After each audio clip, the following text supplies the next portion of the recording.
नमस्कार, आपके साथ मैं हूं मीनाक्षी कंडवाल। एक्सरे रिपोर्ट का नया एपिसोड लेकर हाजिर हूं। तो आज पहला एक्सरे कनाडा में पनपते गैंगस्टर्स और दहशतगर्दों का करेंगे। मशहूर कॉमेडियन कपिल शर्मा के कनाडा में चल रहे रेस्टोरेंट में, जो उन्होंने अभी हाल ही में खोला था, वहां पर आतंकी हरजीत सिंह लड्डी के शूटर्स ने रेस्टोरेंट पर गोलियां चलाई हैं। कपिल का रेस्टोरेंट टारगेट पर क्यों है, ये बड़ा सवाल है। पहला एक्सरे आज इसी विषय पर हम करेंगे। इसके अलावा कार्यक्रम में जो अगली खबर है वो आज देश की राजधानी दिल्ली के करीब गुरुग्राम की तस्वीरों से जुड़ी है। आज दिन भर इस पर चर्चा होती रही, बात होती रही।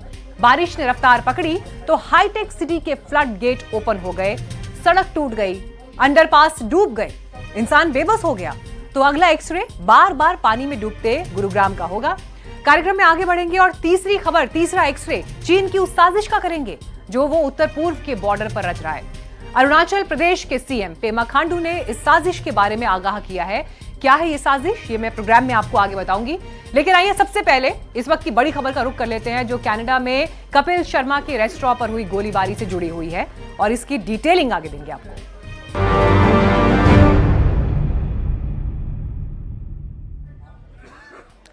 तो कनाडा एक बार फिर सुर्खियों में है, लेकिन इस बार वहां की सरकार की वजह से नहीं, बल्कि वहां पर मौजूद आतंकवादियों और गैंगस्टर्स की वजह से।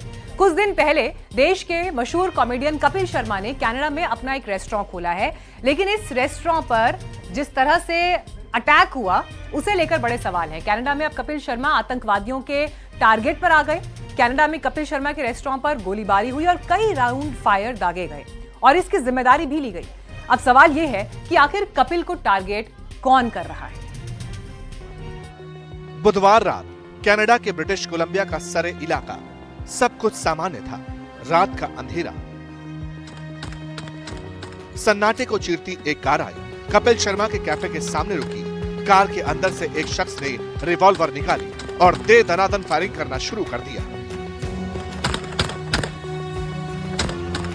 एक बार फिर सुनी कनाडा में कॉमेडियन कपिल शर्मा के कैफे पर चली हुई गोलियों की गूंज।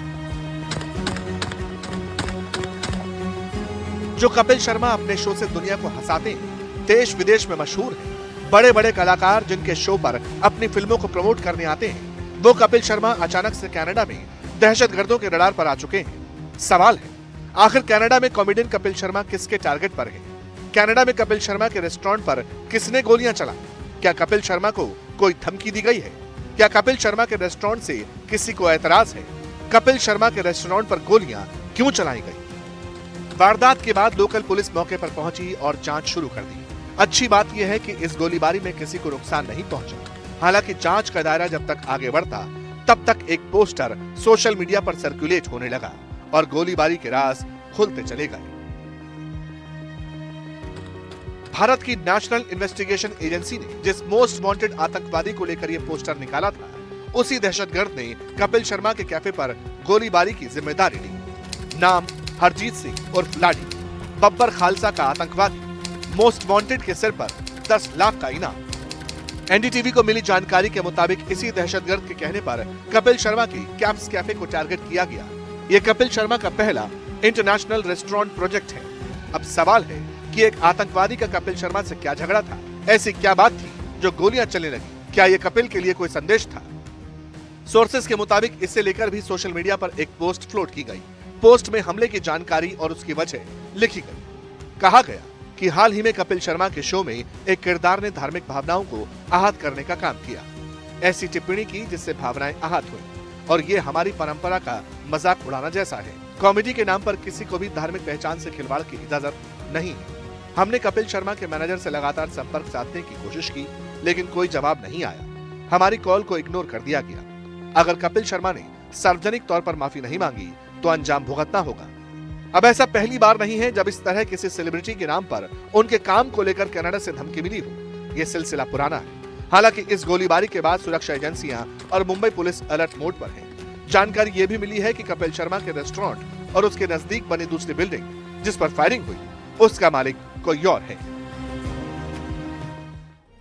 तो कार्यक्रम के एक किरदार से धार्मिक भावनाएं ऐसी आहत हुई कि इस तरह के हमले को अंजाम दिया गया। लेकिन सवाल यहां तक सीमित नहीं है। वैसे कनाडा में आतंकवाद और गैंग वॉर का एक बड़ा सिंडिकेट मौजूद है। कनाडा में खालिस्तानी आतंकवाद की जड़ें 1980 के दशक से जुड़ी हुई हैं। कनाडा में आए कुछ युवा, खासकर छात्र, खालिस्तानी दहशतगर्दों के निशाने पर इससे पहले भी रहे हैं। सिख फॉर जस्टिस SFJ जैसे प्रतिबंधित आतंकी संगठन कनाडा में एक्टिव हैं। गुरपतवंत सिंह पन्नू जैसे खालिस्तानी कनाडा से भारत विरोधी अभियान चलाते रहे हैं। इसके साथ साथ भारतीय राजनयिकों और राजनेताओं को धमकी देते रहे हैं और कई रिपोर्ट्स के मुताबिक पाकिस्तानी खुफिया एजेंसी ISI भी भारत विरोधी गतिविधियों के लिए खालिस्तानी आतंकी गतिविधियों को फंडिंग करने का काम वहां पर करती रही है। इसके अलावा कनाडा में कई भारतीय मूल के गैंगस्टर्स हैं, जिनमें कई पंजाब से भागे हुए शातिर अपराधी भी हैं और इनमें सतिंदरजीत सिंह उर्फ गोल्डी बराड़ और अर्शदीप सिंह गिल उर्फ अर्श डल्ला जैसे गैंगस्टर हैं। गोल्डी बराड़ लॉरेंस बिश्नोई गैंग का एक प्रमुख सदस्य है। हालांकि कुछ रिपोर्ट्स में दोनों के अलग अलग होने की बात भी सामने आई है। तो देखिए, अब ओवरऑल भारत और कनाडा के बीच के रिश्तों की अगर हम बात करें तो रिश्ते अच्छे रहे हैं। पढ़ने और बसने के लिए कनाडा भारतीय छात्रों की पसंद रहता है, लेकिन पिछले कुछ वक्त से दोनों देशों के रिश्ते खराब हुए हैं। खालिस्तानी हरदीप सिंह निज्जर मर्डर की हत्या के बाद दोनों देशों के बीच कूटनीतिक संबंध भी खराब होते चले गए। हालांकि ट्रूडो की सत्ता जाने के बाद जब उनकी पार्टी के नए नेता PM मार्क कार्नी भारत से फिर से दोस्ताना संबंध चाहते हैं और उन्हीं के इन्विटेशन पर PM मोदी G7 की मीटिंग में हिस्सा लेने गए भी थे, तो उम्मीद है कनाडा अपनी जमीन पर पलने पोसने वाले भारत विरोधी तत्वों के खिलाफ कार्रवाई करेगा, जिससे रिश्तों पर जमी बर्फ पिघल सके और दोस्ती पटरी पर आ सके। आइए, बात जब रिश्ते की हो चली है, जिंदगी की हो चली है, तो देखिए, अगर रिश्ता हो या जिंदगी एक बार पटरी से उतर गया तो लौटने में वक्त लगता है। और ऐसा ही कुछ गुरुग्राम के साथ हो रहा है। क्या नहीं है इस शहर में? हाई राइज बिल्डिंग है, बड़ी बड़ी कंपनीज हैं, एक्सप्रेसवेज हैं। इतना ही नहीं, दिल्ली के पास ये वही शहर है जिसमें 190 करोड़ रुपए का फ्लैट बिका है। मिलेनियम सिटी की पहचान है। भला और क्या चाहिए किसी शहर को? लेकिन जो तस्वीर कागज पर दिखाई देती है, जो तस्वीर दावों में दिखाई देती है, जो तस्वीर आंकड़ों में दिखाई देती है, वो पहली ही बारिश में कैसे धुल जाती है, आज के दिन गुरुग्राम वासियों ने भी देखा। जो गुरुग्राम सफर कर रहे थे, दफ्तर के काम से जा रहे थे, किसी और काम से जा रहे थे, उन्होंने भी देखा। और ये जितनी पहचानें मैंने अभी आपको दिखाई, ये सभी पहचानें वहां पर जमीन पर आज रेंगती हुई नजर आई। सड़कें स्विमिंग पूल बन गई। ट्रैफिक, इंसान, कभी ना खत्म होने वाली जो परेशानी थी, उस रूप में आज फंसे हुए दिखाई दिए। तो सवाल यही है कि आखिर हर साल बारिश में गुरुग्राम इतना बेबस क्यों नजर आता है? गुरुग्राम का सिस्टम आखिर धंस क्यों जाता है?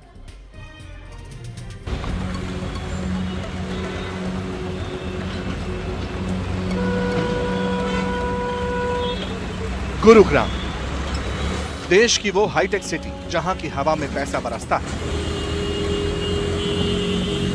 वो शहर जो जिंदा दिली के लिए मशहूर है। लेकिन एक बारिश आते ही चमचमाता हुआ शहर रेंगने लगता है, पानी की मार से धंसने लगता है, सड़कें तालाब बन जाती हैं और तकनीक के घोड़े पर सवार इंसान बेबस और लाचार नजर आता है। रात की बारिश के बाद गुरुग्राम की यह तस्वीर पूरे दिन सिस्टम से सवाल पूछती रही। जिन सड़कों को बड़े बड़े वाहनों के हिसाब से तैयार किया गया था, वो एक ट्रक की कब्रगाह बन गई। ये गड्ढा सड़क पर नहीं, बल्कि गुरुग्राम के माथे पर चस्पा हो गया। मानो पूछ रहा हो, क्या सड़क पर गाड़ी चलाना ही हमारा गुनाह बन गया? पीछे देख रहे हैं, हम गुड़गांव के इलाके में हैं और आप देख सकते हैं किस तरह से ये पूरा का पूरा ट्रक जो है यहाँ पर जो ज़मीन है वो धंस गई और उसमें ये समा गया है। और ये जो इलाका है वो SPR जो कि सदर्न पेरिफेरल रोड है वहाँ पर है और द्वारका एक्सप्रेस वे ये पूरा लगता है।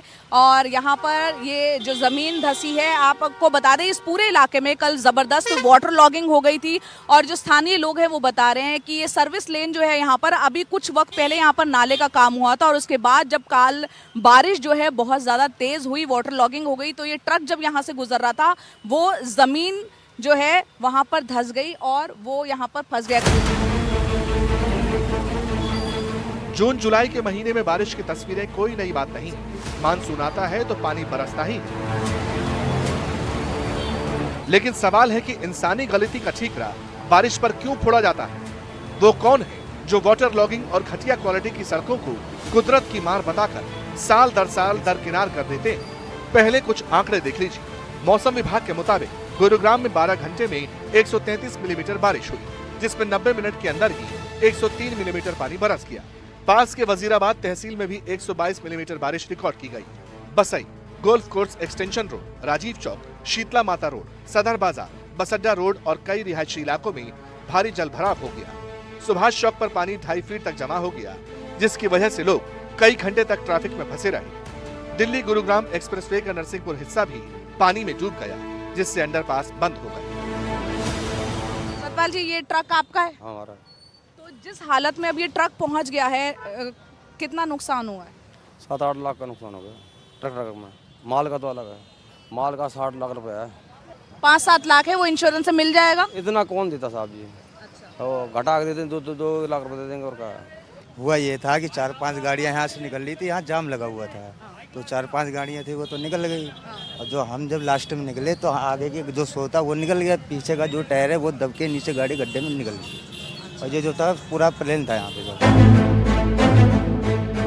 अब बारिश होगी तो आंकड़े भी आएंगे, लेकिन कहीं कम कहीं ज्यादा। हम फिर कह रहे हैं कि सवाल बारिश का नहीं, बारिश के साथ आने वाली चुनौतियों से निपटने वाले उस सिस्टम का है जो हाईटेक होने का दावा तो करता है, लेकिन नजर कहीं नहीं आता। गुड़गांव में इस वक्त हम मौजूद है और यहाँ पर NH48 है और नरसिंहपुर का ये इलाका है। आपको दिखाते हैं, बरसात हो रही है और स्थिति यहाँ पर क्या रहती है। कल जब बरसात हुई यहाँ पर बुधवार को, उसके बाद ये पूरा एरिया जो है यहाँ पर वाटर लॉगिंग थी, जल जमाव था। और अभी स्थिति आप देखिए ट्रैफिक की, स्लो चल रहा है ट्रैफिक यहाँ पर काफ़ी।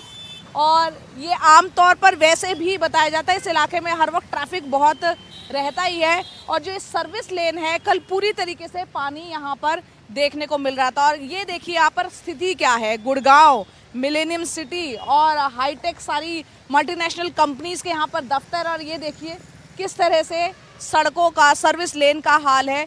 और अगर हम इस तरफ आएँ और आपको दिखाएं ये पूरा इलाका कि क्यों यहाँ पर ट्रैफिक जैम हो या फिर वाटर लॉगिंग देखने को ज़्यादा मिलती है।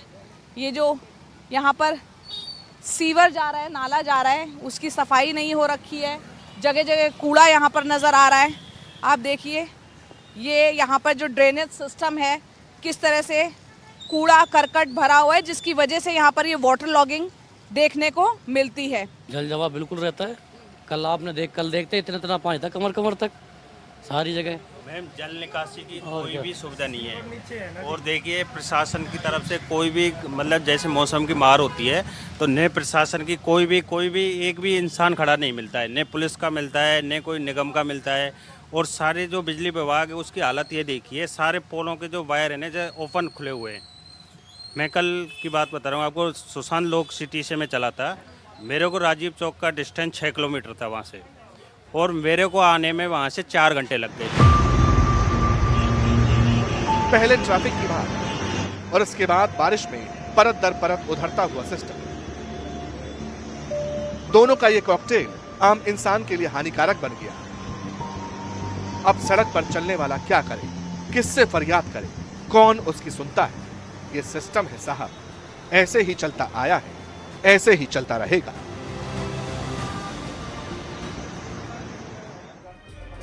अब देखिए, सवाल यह है कि गुरुग्राम में बारिश की समस्या हर साल क्यों होती है।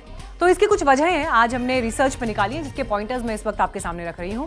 सबसे पहले तो यहाँ की जो भौगोलिक बनावट है, अगर उसकी तरफ हम ध्यान दें तो जिसमें शहर के सबसे ऊंचे और सबसे निचले इलाके के बीच लगभग 90 मीटर का फर्क है। और इस फर्क की वजह से देखिए, ये जो 90 मीटर का मैंने आपको अंतर बताया, ये ढलान अरावली की पहाड़ियों से आने वाले पानी को जो लोअर एरियाज है, निचले इलाके हैं, वहां पर जमा करता है। गुरुग्राम का ड्रेनेज सिस्टम वक्त के साथ अपडेट नहीं हो पा रहा और कई जगहों पर सड़कें टूटी हुई हैं, गड्ढे हैं। अभी हमारे संवाददाता ने जो रिपोर्ट दिखाई ग्राउंड की, आपने उसमें देखा कि क्या सड़कों की हालत है, जहां पर ब्लॉकेजेस दिखाई दे रही हैं, जलभराव की समस्या है और ये इसे और ज्यादा एस्केलेट करता है समस्या को।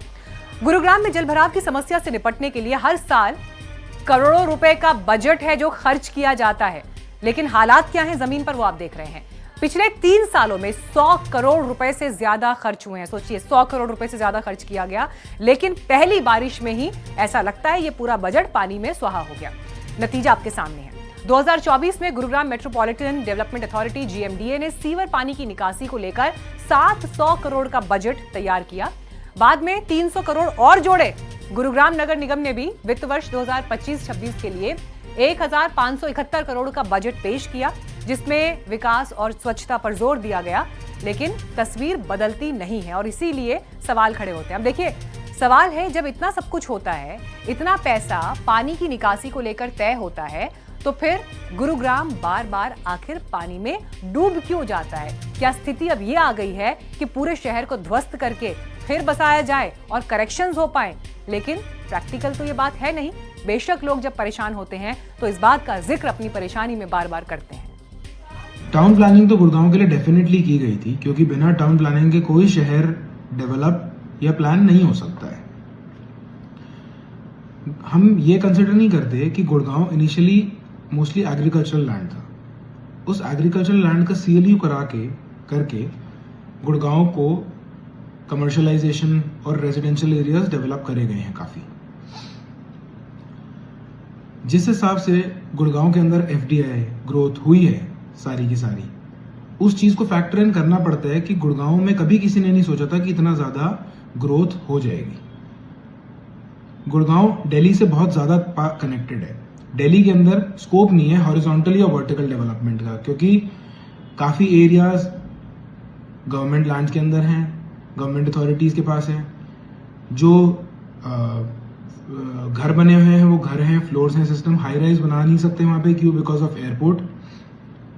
NHAI के रूल्स के अगेंस्ट वो बना नहीं सकते हैं। तो गुड़गांव सबसे ज्यादा कनेक्टेड शहर था दिल्ली से, एयरपोर्ट से, तो इसलिए गुड़गांव की ग्रोथ को फैक्टर इन किया गया कि गुड़गांव को डेवलप करते हैं और गुड़गांव को बढ़ाते हैं। अब गुड़गांव जिस पेस पे बढ़ गया, जिस पेस पे वहां पे प्लानिंग हुई, उस पेस को फैक्टर इन कोई भी नहीं, किसी ने भी नहीं किया। अगर यही चीज चंडीगढ़ के साथ हो जाए तो चंडीगढ़ में भी यही प्रॉब्लम्स आएंगी सारी की सारी। जितनी पब्लिक आज की डेट में गुड़गांव में है, जॉब वाइज, रेजिडेंशियल वाइज, उतनी पब्लिक को केटर करने के लिए बहुत एमिनिटीज चाहिए होती हैं। अब देखिए, समस्याएं अपनी जगह है, एक्सपर्ट्स का व्यू अपनी जगह है, लेकिन गुरुग्राम हरियाणा की जान है, देश का मान है। 10,000 करोड़ से ज्यादा का GST कलेक्शन रहता है, 40,000 करोड़ से ज्यादा का टैक्स देता है। हरियाणा में होने वाले कुल निवेश का लगभग 70% हिस्सा गुरुग्राम में लगता है। प्रति व्यक्ति आय 7,41,000 प्रतिवर्ष के आसपास है। और इतना सब है तो फिर कमी कहां है? कमी नियत में है, और अगर नियत रहेगी तो फिर गुरुग्राम जैसी सिटी बारिश में इस तरह से बेबस नजर नहीं आएगी। आम इंसान बेफिक्र होकर सड़क पर निकल सकेगा। आइए बढ़ते हैं आगे। फिक्र की बात चली तो एक बार फिर बॉर्डर का रुख करना होगा, जरूरी भी है। खबर चीन को लेकर है, जो नॉर्थ ईस्ट में नई साजिश को अंजाम देने की फिराक में है। यह खुलासा किसी और ने नहीं बल्कि अरुणाचल प्रदेश के चीफ मिनिस्टर पेमा खांडू साहब ने किया है। एक इंटरव्यू में पेमा खांडू ने कहा कि चीन नॉर्थ ईस्ट को टारगेट करते हुए एक बहुत बड़ा डैम बना रहा है और चीन का यही बांध भारत के लिए वाटर बॉम्ब साबित हो सकता है। पेमा खांडू ने कहा कि यह सैन्य खतरे से कहीं ज्यादा बड़ा होगा, जो बॉर्डर पर रहने वाली जनजातियों के जीवन और उनके संसाधनों को बर्बाद कर सकता है। चाइना को भरोसा नहीं है, कब क्या कर देगा।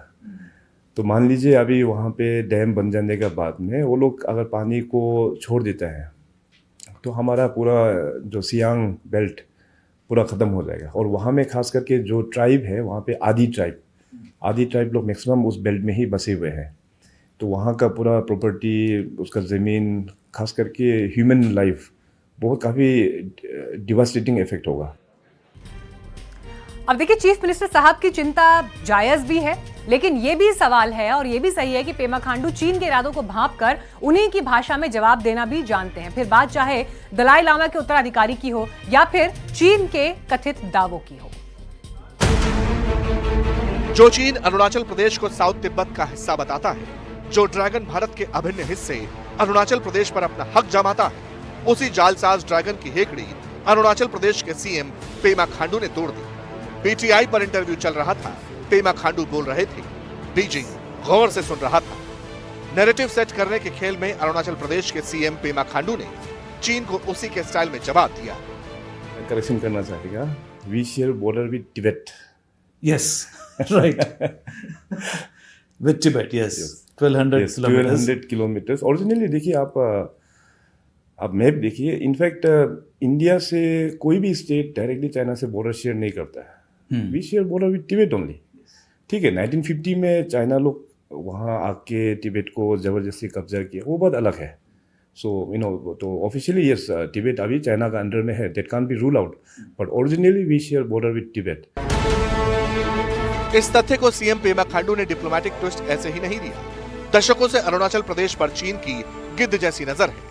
बीजिंग अपने नक्शे में न सिर्फ अरुणाचल प्रदेश का नाम तक बदल चुका है, बल्कि सूबे के कई जिलों का नया नाम भी रख चुका है। चीन की इन्हीं साजिशों का सिर अरुणाचल प्रदेश की जनता खुद कुचलती आई है। जब जब चीन अरुणाचल का राग अलापता है, तब तब पूरा अरुणाचल एकजुट होकर चीन को मुंहतोड़ जवाब देता है। तिरंगा यात्राएं होने लगती हैं, भारत माता की जय के नारे गूंज उठते हैं, जिसकी गूंज बीजिंग तक में सुनाई देती है। चाइना का एक तो अभी आदत से पड़ गया है उन लोगों का, वो एक बार नहीं, आई थिंक लास्ट टाइम जो रीनेमिंग हुआ है अरुणाचल में कई सारा जगह का, आई थिंक कुल मिला के this is their 5th attempt if I am not mistaken. तो हम लोगों के लिए कोई सरप्राइजिंग बात नहीं है, वो चाइना का आदत हम लोग को पता है, और आई थिंक ऑफिशियली MEA उसको डील किया है, उनका जवाब भी दिया हुआ है। इतिहास गवाह है, चीन को जमीन खोरी की पुरानी लत है। माओ की विस्तारवादी नीति पर चलकर ही चीन ने 1950 में तिब्बत पर अवैध कब्जा कर लिया था। चीन की इस दुखती रग पर भी पेमा खांडू ने हाथ रखा।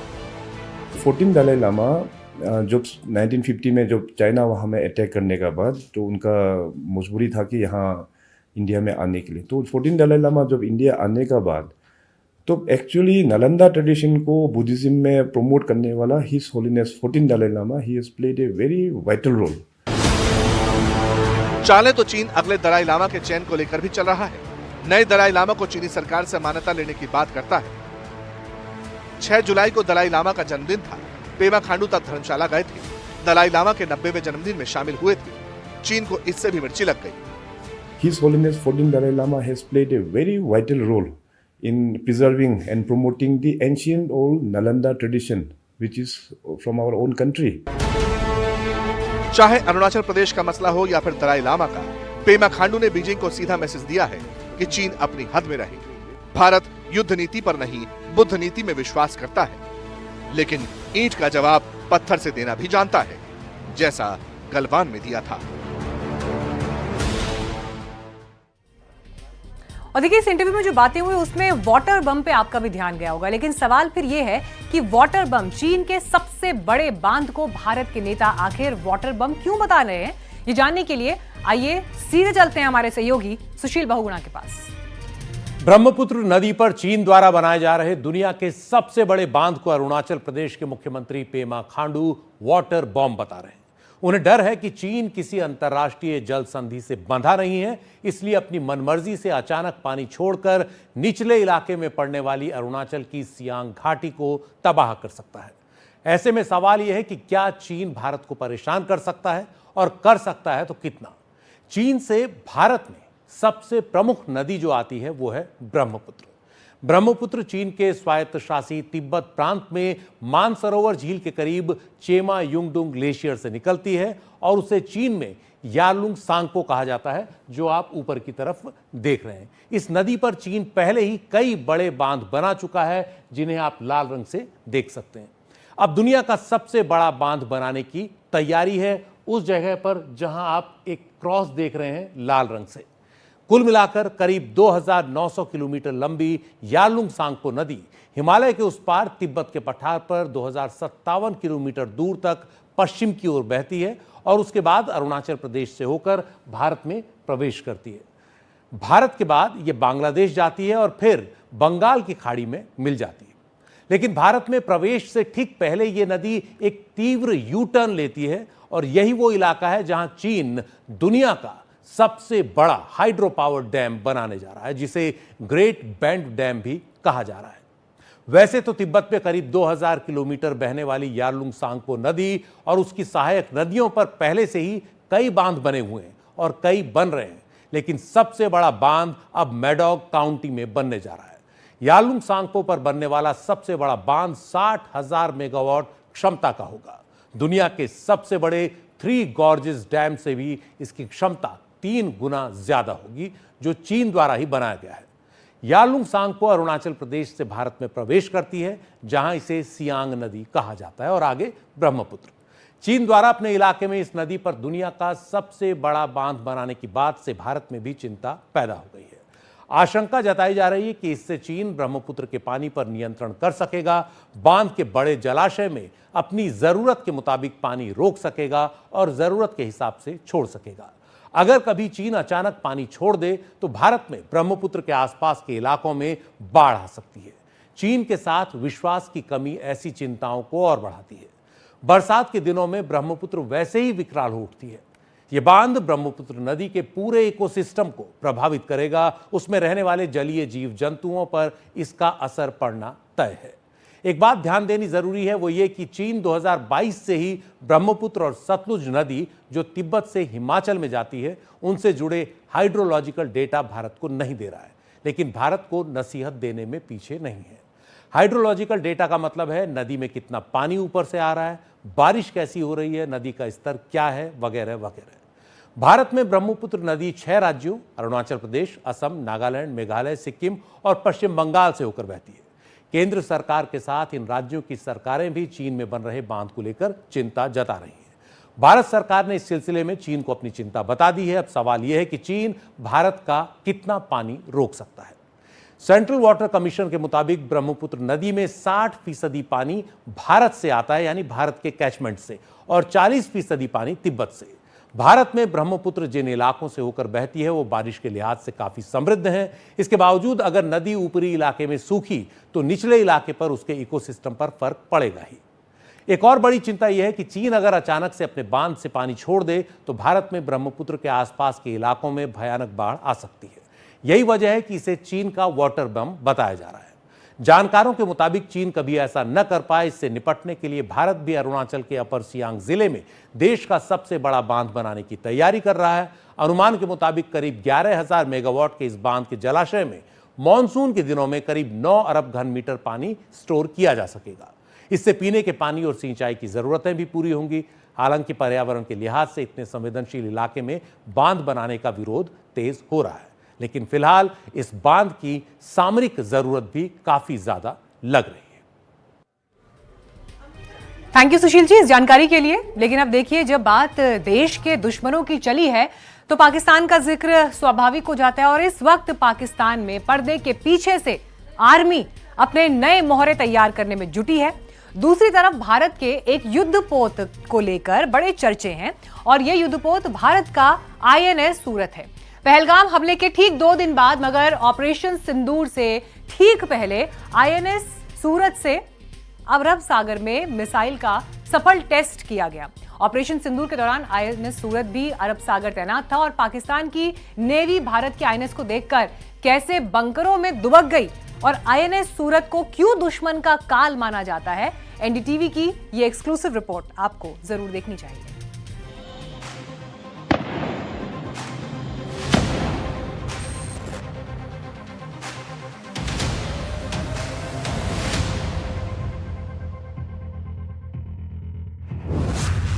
INS सूरत का नाम सुनकर पाकिस्तान की नेवी क्यों कांप उठती है? ऑपरेशन सिंदूर में INS सूरत गेम चेंजर कैसे बना? हिंद का समुद्री सूरमा INS सूरत दुश्मन का काल।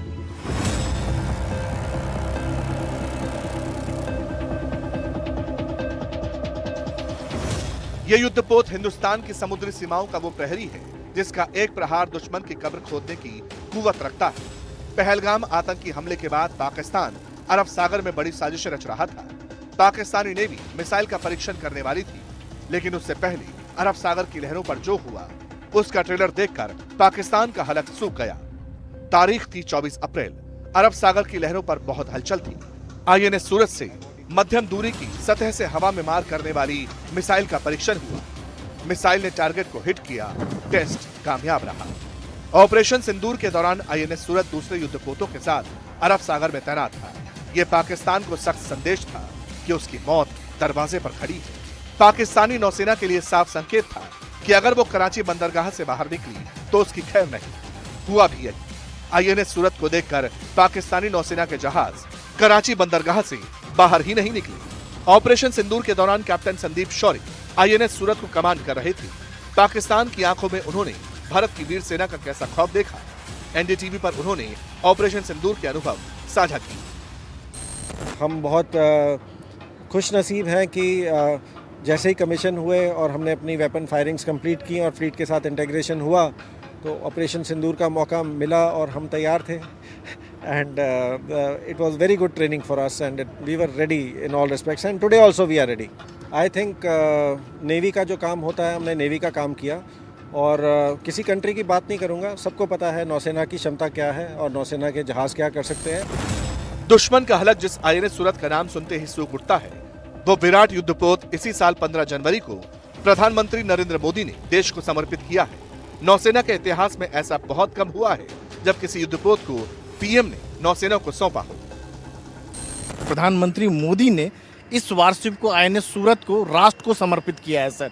बिल्कुल, तो ये हमारे लिए गर्व की बात है कि प्रधानमंत्री खुद आए और उन्होंने हमारे जहाज़ को कमीशन किया। और भी बड़ी बात है कि भारतीय नौसेना के 3 जहाज़ और 3 बड़े जहाज़ नीलगिरी, सूरत और साथ में वाघशीर पनडुब्बी हमारी तीनों एक साथ भारतीय नौसेना में कमीशन हुए। तो और हम कैरी करते हैं लेगेसी सिटी ऑफ सूरत की। जो हमारे डिस्ट्रॉयर जहाज होते हैं वो शहरों के नाम पे रखे जाते हैं। उसी लेगेसी को, उस शहर को ऑनर कर रही है भारतीय नौसेना। आईएनएस सूरत प्रोजेक्ट P-15B क्लास का आखिरी गाइडेड मिसाइल डिस्ट्रॉयर है। विशाखापट्टनम क्लास का यह चौथा विध्वंसक है जो दुनिया के सबसे बड़े और आधुनिक विध्वंसक युद्धपोतों में से एक है। इसमें अत्याधुनिक हथियार और सेंसर सिस्टम लगे हुए हैं।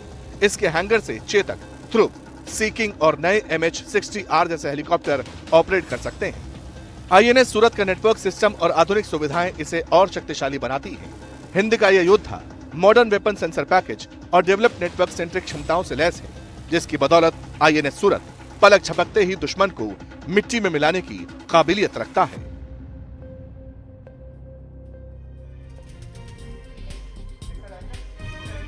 और देखिए, जिस बात की जानकारी यहाँ पर नेवी के ऑफिसर भी दे रहे थे, आईएनएस सूरत का नाम सूरत शहर पे रखा गया है। वो सूरत जिसे कभी भारत का पश्चिमी दरवाजा कहा जाता था। उस वक्त ये बंदरगाह हिंदुस्तान को बाकी दुनिया से जोड़ता था। आखिर आईएनएस सूरत की वो कौन सी खूबियां हैं, वो कौन सी ताकत है जिसका ट्रेलर देखने के बाद दुश्मन की रगों में बहता खून डर से जमने लगता है? कुछ ये भी देख लीजिए जानकारी। आईएनएस सूरत इंडियन नेवी का दूसरा सबसे बड़ा डिस्ट्रॉयर है। लंबाई 164 मीटर, चौड़ाई 18 मीटर, जबकि ये 7 मीटर गहरा है। रफ्तार है करीब 55 किलोमीटर प्रति घंटा। वजन 7600 टन है। ये पहला स्वदेशी युद्धपोत है जिसमें आर्टिफिशियल इंटेलिजेंस का इस्तेमाल किया गया है। इसमें जितने वेपन और सेंसर्स लगाए गए हैं वो देश में ही बने हैं। इसमें अर्ली वार्निंग रडार लगे हैं। देश में ही बने 2 ट्विन ट्यूब टॉर्पीडो लॉन्चर हैं। देश में बने रॉकेट लॉन्चर इसमें लगे हैं। तो स्वदेशी का दम भी आप यहां देख सकते हैं।